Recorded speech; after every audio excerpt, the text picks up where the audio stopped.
nom du Père et du Fils et du Saint-Esprit, ainsi soit-il. Eh bien, chers frères, si l'étendue de cette période de carême, qui est bien avancée désormais, a pour destinée de rappeler à l'homme l'étendue de ses fautes, de lui indiquer l'étendue de la grâce et de la miséricorde de Dieu pour que ces fautes soient effacées par cette grâce mue par cette miséricorde, le temps dans lequel nous rentrons aujourd'hui de la Passion a pour but de nous indiquer une autre étendue, c'est l'étendue de la souffrance du Dieu Sauveur.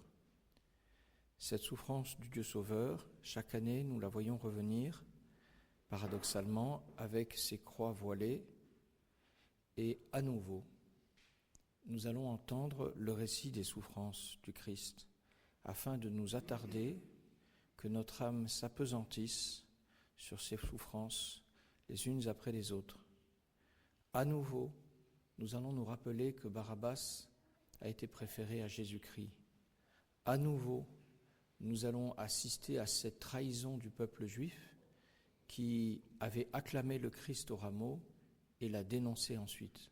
À nouveau, nous allons entendre les cris des Juifs qui appellent Pilate à crucifier leur Messie.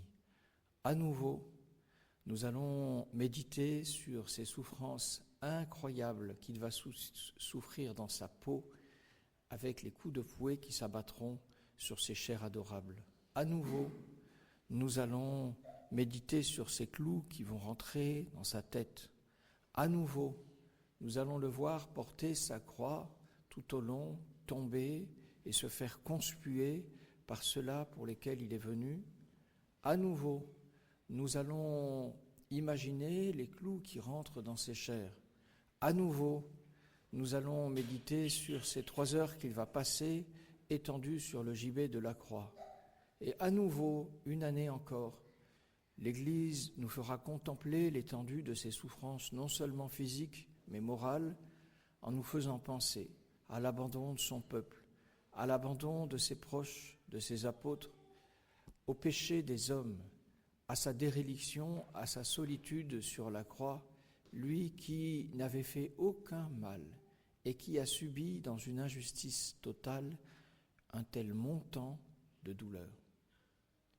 L'Église veut que nous méditions sur cela, elle veut que nous le regardions, que nous le contemplions, pour que nous prenions la mesure des souffrances du Christ.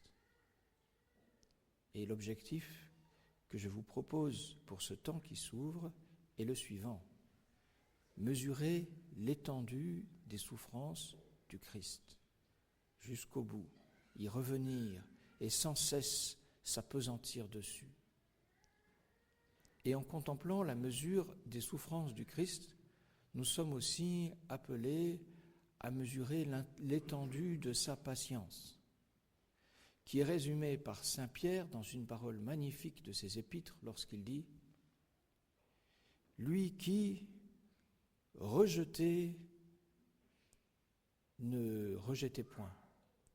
Lui qui, rebuté, ne rebutait point. Lui qui, ayant souffert tant de la part des hommes, ne les menaçait pas. » Il résume cela dans un mot, « Lui qui, outragé, ne rendait pas l'outrage. » L'étendue des souffrances du Christ nous fait mesurer l'étendue de sa patience. Comment se peut-il qu'ayant tant souffert, étant aussi juste, sa parole sur la croix, la première, soit une prière? Il avait commencé la passion par une prière. « Père, pardonnez-leur, ils ne savent pas ce qu'ils font. » Oui, l'Église est sage, année après année, de nous faire contempler à nouveau l'étendue des souffrances du Christ, à nouveau l'étendue de sa justice, à nouveau l'étendue de sa patience et à nouveau l'étendue de son pardon, lui qui prie ainsi « Seigneur, pardonne-leur, ils ne savent pas ce qu'ils font. » Et nous avons besoin de cette itération, de ce recommencement, de cet approfondissement pour que nous qui sommes habitués à ces vérités, nous soyons mis face à la grandeur, à la profondeur de la réalité, de cet amour, de cette grâce et de ce pardon. C'est comme si l'Église nous disait « Mais non, tu n'as pas encore compris, tu le sais théoriquement, spéculativement, mais cette mesure l'as-tu prise, et si tu l'as prise, tu es touché. » Celui qui n'a pas pris la mesure des souffrances du Christ, la mesure de sa grâce et de son amour, la mesure de sa patience et la mesure de son pardon, un pardon si étonnant, Seigneur, pardonnez-leur car ils ne savent pas ce qu'ils font, un pardon si étonnant, celui qui n'a pas pris cette mesure le sait parce qu'il n'est pas touché.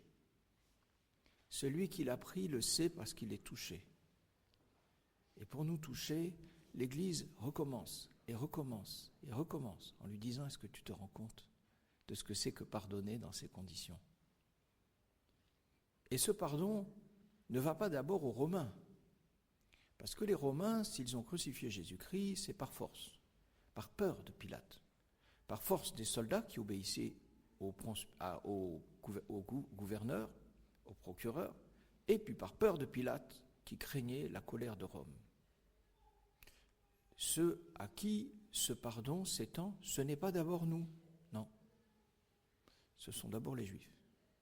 C'est d'abord son peuple qu'il avait acclamé le dimanche des Rameaux, son peuple qui a dit « Nous ne voulons pas d'autre roi que César », son peuple qui a crié « Crucifie-le, crucifie-le », qui lui a préféré Barabbas.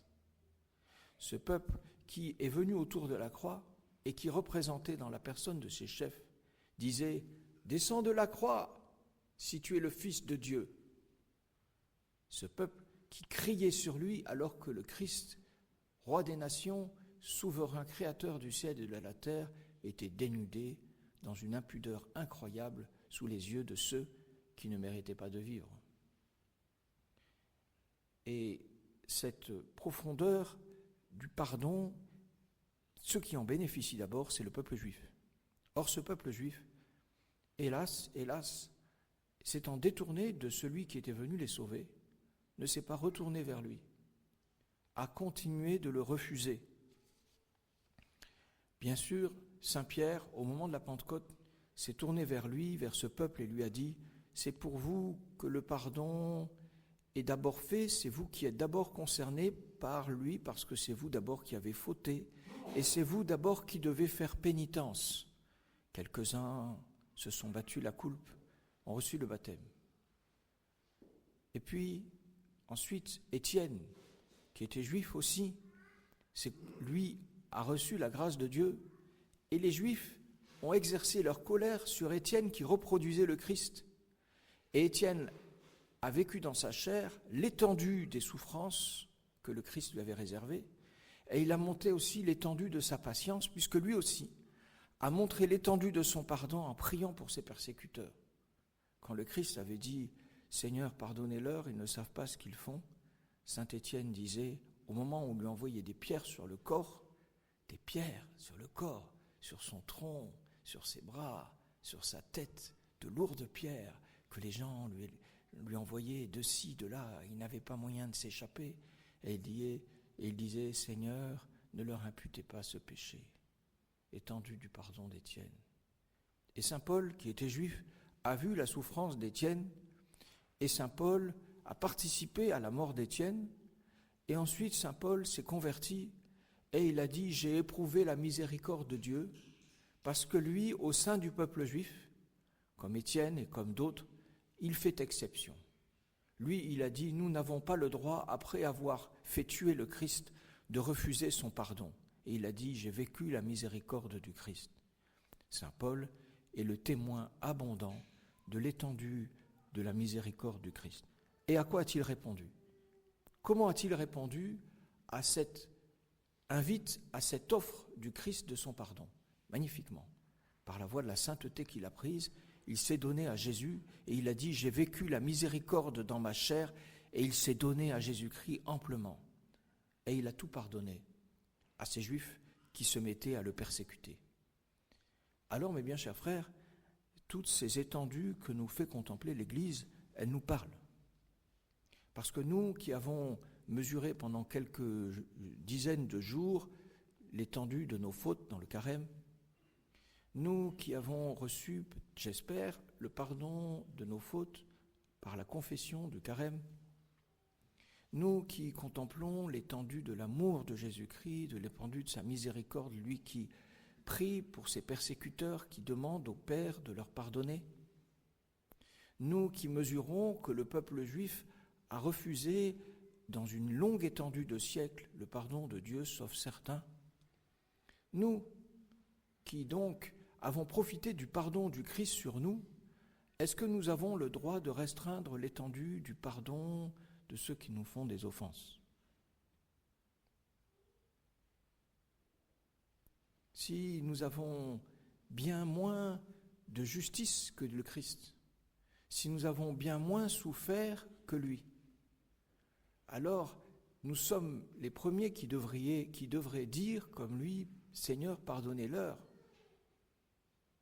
Nous n'avions pas sa sainteté, on ne nous a pas offensés comme on l'a offensé, nous n'avons pas souffert ce qu'il a souffert. Alors si lui a pardonné et a étendu son pardon jusqu'à Étienne, jusqu'à Paul, jusqu'à nous, nous ne pouvons pas ne pas pardonner à nos prochains. Pour des petites misères qu'on nous fait, est-ce qu'au soir du carême, et lorsque va rentrer le temps de Pâques, la route pour nous, mes bien chers frères, n'est pas de nous dénier le droit de rétorquer à l'outrage par l'outrage. Et lorsqu'on nous fera des petites ou des moyennes ou même des grandes misères, nous demandons la grâce au Seigneur Jésus que nous allons voir contempler sur la croix. Nous lui demandons la grâce que lorsque nous serons blessés par le prochain, lorsque nous serons froissés par ses paroles, par ses manières, par ses attitudes, nous demandons au Seigneur de comprendre que c'est fait là pour notre expiation, que nous l'avons mérité. Et nous échapperons à la tentation du durcissement du cœur, qui consiste dans cette sorte de raidissement de l'âme avec des sentiments pointus, piquants, méchants, attristants, qui parfois se glissent dans le cœur vis-à-vis du prochain qui nous a blessés. Et lorsque nous les sentirons venir, alors nous en appellerons au Seigneur, à la Sainte Vierge Marie, en lui disant « Seigneur, faites que je puisse dire comme Étienne, les statua silis hoc peccatum, ne leur imputez pas ce péché. Que je puisse dire comme Jésus-Christ, Seigneur, pardonnez-leur, ils ne savent pas ce qu'ils font. Et quelle que soit l'étendue du mal qu'on me fait, j'y répondrai par l'étendue de mon humilité, par l'étendue de ma douceur. Et à chaque souvenir que peut-être qui viendra peut-être au fond du cœur de la blessure faite, de l'injustice, des mauvais traitements, à chaque souvenir, je répondrai par une prière pour la personne. Car toute prière pour ceux qui nous font du mal éteint les mauvais sentiments qui naissent du mal qu'ils nous ont fait. Que l'étendue de nos efforts, qui doivent commencer dès aujourd'hui et qui se poursuivront après Pâques, nous fasse au moins ressembler au Christ, que cette itération de la contemplation de la passion du Christ dimanche après dimanche, année après année, nous mène à changer, à nous adoucir le cœur, à ressembler au Christ. Ainsi soit-il. Au nom du Père et du Fils et du Saint-Esprit, ainsi soit-il.